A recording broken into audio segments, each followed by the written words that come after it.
Bonjour à tous. Merci de m'écouter aujourd'hui. Je suis venue partager avec vous ce qui se passe dans ma vie, dans mon mariage, parce que je ne suis pas heureuse. Je suis arrivée à un point où je suis perdue, confuse, et je ne sais plus quoi faire. Je ne veux pas devenir une mauvaise personne à la fin de tout ça. Alors je vous raconte mon histoire pour que vous m'aidiez. Dans ma famille, on a été bien élevés dans un foyer chrétien. Mes parents, ma mère et mon père sont très stricts. Ils ne tolèrent aucune connerie, aucun écart de conduite. Je suis leur seule fille, j'ai 3 frères. Chez nous, on ne sortait pas. Petit, on allait à l'école et on rentrait directement à la maison. Pas de jeux dans la rue, pas de football, pas d'amis. On restait à l'intérieur, regardant par la fenêtre pendant que les autres jouaient dehors. Mes parents ne voulaient pas qu'on se mélange aux autres. Depuis toujours, j'ai appris à me tenir à carreau. Je n'ai pas eu de petite amie au collège, ni au lycée, ni même à l'université. Les hommes venaient vers moi, encore et encore, mais je ne leur prêtais pas attention. Je savais ce qui m'attendait à la maison si je rentrais avec une grossesse ou une histoire louche. Je les repoussais, droite, gauche. Je ne voulais même pas entendre ce qu'ils avaient à dire.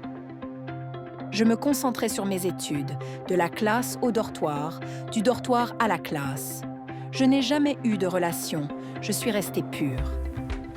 Après mes études, pendant mon service national, j'ai rencontré mon mari.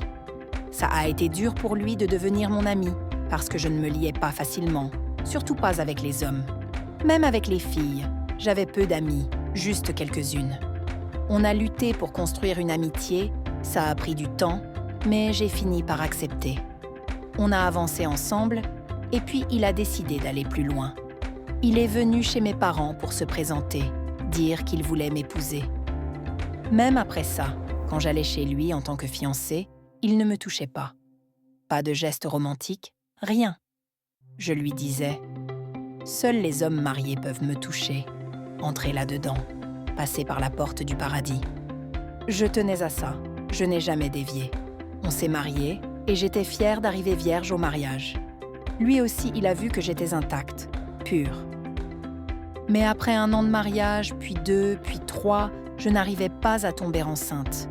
On a fait des examens médicaux, tout était normal, rien ne clochait chez moi ni chez lui. Pendant 4 ans, rien. Ma belle-mère, qui m'aimait bien au début, m'emmenait partout. On buvait de l'eau bénite, des décoctions, on allait voir des docteurs. Elle est gentille, elle a environ 70 ans. Elle tient un magasin de tissus avec des employés qui gèrent pour elle. Dans sa famille, elle n'a eu que des garçons, pas de filles. Ses autres fils sont à l'étranger avec leurs enfants. Et mon mari est le seul ici, sans enfants. Elle m'encourageait. Ne t'inquiète pas, ça viendra avec le temps. Moi, j'étais heureuse d'avoir été mariée vierge, que mon mari ait été le premier à me toucher. Je me disais, pas de souci s'il n'y a pas d'enfant encore, on attend le temps de Dieu. Il est le meilleur, je ne vais pas me stresser. Mais un jour, je me suis réveillée et j'ai pensé, si Dieu veut nous bénir, il n'a pas besoin de permission. J'ai dit à ma belle-mère, je suis fatiguée de boire ces eaux, de prendre ces mixtures, de m'inquiéter. Votre fils m'a épousée vierge, personne ne m'a touchée avant lui. Si ce n'est pas encore notre heure, eh bien, c'est comme ça. À partir de là, elle a changé. Elle a commencé à me regarder de travers, à devenir froide. Avant, on faisait tout ensemble. On rentrait, on allait au marché, on passait du temps. Mais là, elle s'est mise à m'éviter, à m'en vouloir. Un jour, j'ai entendu une conversation entre elle et mon mari. Elle lui a dit « Mon fils, tu ne rajeunis pas. Cette femme est stérile. Dans notre maison, si ça continue comme ça, il faut agir. » J'étais choquée. Ma belle-mère, qui me soutenait, me voyait maintenant comme un problème. Je n'ai rien dit sur le coup, mais j'ai confronté mon mari plus tard. « Tu as entendu ce que ta mère a dit ? Juste 4 ans sans enfant.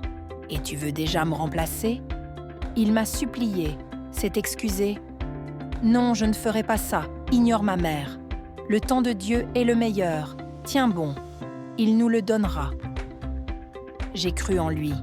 On a laissé ça derrière nous. Puis, il y a eu notre domestique, une fille de 20 ans, venue de Cotonou. Elle travaillait pour ma belle-mère depuis longtemps et vivait avec nous. 2 mois après cette dispute, je suis allée dans sa chambre pour lui dire « Allons au marché ». Elle m'a répondu qu'elle était malade depuis 3 jours, qu'elle vomissait, qu'elle avait de la fièvre. J'ai dit à ma belle-mère « Je vais l'emmener à l'hôpital, elle ne va pas bien ». Là-bas, les tests ont révélé qu'elle était enceinte. Ça m'a frappée comme un coup de tonnerre. J'ai compris. Ils avaient mis leur plan à exécution. J'ai dit au docteur « Enlevez ce bébé ». Je ne voulais pas qu'une autre porte l'enfant de mon mari. J'ai menacé la fille. « Quand on rentre, tu ne dis rien à personne, sinon tu verras ce que je te ferai. » On est rentré. Elle a fait comme si de rien n'était. Mais après ça, j'ai commencé à surveiller mon mari. Parfois, je me réveillais.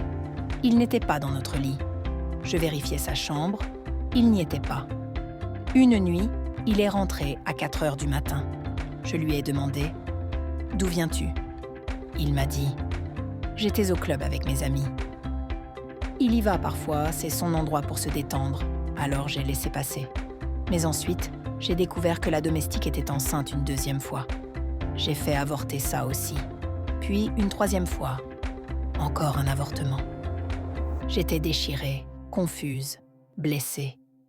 Pourquoi mon mari me faisait-il ça sous notre propre toit? Lui qui me disait d'attendre le temps de Dieu, il n'attendait plus. Il me trahissait dans mon dos, suivant les conseils de sa mère. La 4e fois qu'elle est tombée enceinte, je suis retournée chez le docteur pour un nouvel avortement. Mais il m'a dit « Je ne peux pas. Si je le fais, elle ne survivra pas. » J'étais désespérée. Cette fille ne pouvait pas avoir l'enfant de mon mari. Jamais. Je voulais qu'on enlève le bébé et qu'elle parte, peu importe ce que dirait ma belle-mère ou mon mari. Je voulais la renvoyer à Cotonou et prendre une plus jeune domestique, incapable de porter un enfant. J'ai interrogé la fille. « Qui t'a mise enceinte ?» Elle m'a dit « Madame, je ne sais pas comment ça arrive. Je ne vois personne. Je n'ai pas de petit ami. Peut-être qu'il met quelque chose dans mon verre. Je dors et il profite de moi. » Je n'ai jamais pris mon mari sur le fait, malgré ma vigilance depuis le premier avortement. Elle jure qu'elle ne l'a jamais vu la toucher, mais elle sait que c'est lui, parce qu'elle ne sort pas. Je suis perdue, mes amis. Mon mariage est en ruine. Je ne suis plus une femme heureuse. Chaque jour, c'est des larmes, de la douleur, de la frustration. Je suis venue ici parce que je ne sais plus quoi faire. Cette fille ne peut pas avoir l'enfant de mon mari, pas tant que je suis vivante, mais le docteur m'a prévenue. Un autre avortement la tuera. Je ne veux pas avoir sa mort sur les mains, mais je veux qu'elle parte, sans cet enfant. Ça fait plus de 5 ans qu'on est mariés, je n'ai pas conçu. On est médicalement OK, lui et moi. S'il peut mettre la domestique enceinte, c'est qu'il va bien. Moi, je n'ai jamais avorté avant. Je n'ai rien fait de mal. Je suis une femme qui essaye de sauver son mariage, mais tout s'écroule. Ma belle-mère est contre moi. Mon mari n'est pas heureux et il me trahit sous notre toit. Aidez-moi, s'il vous plaît. Que dois-je faire? Comment puis-je tomber enceinte? Que faire avec cette fille, enceinte chez moi, alors que seul moi et elle savons? Je veux qu'elle perde cet enfant et parte, mais je ne veux pas la tuer. Je ne sais plus quoi faire pour amener la joie, l'amour, le bonheur dans mon mariage. Tout est en morceaux, je suis en lambeaux. Dites-moi vos avis, vos idées, vos conseils. Que feriez-vous à ma place? Je veux sauver mon foyer, mais je suis perdue. Laissez vos commentaires, je les lirai. Aidez-moi à trouver une solution. Merci de m'avoir écouté.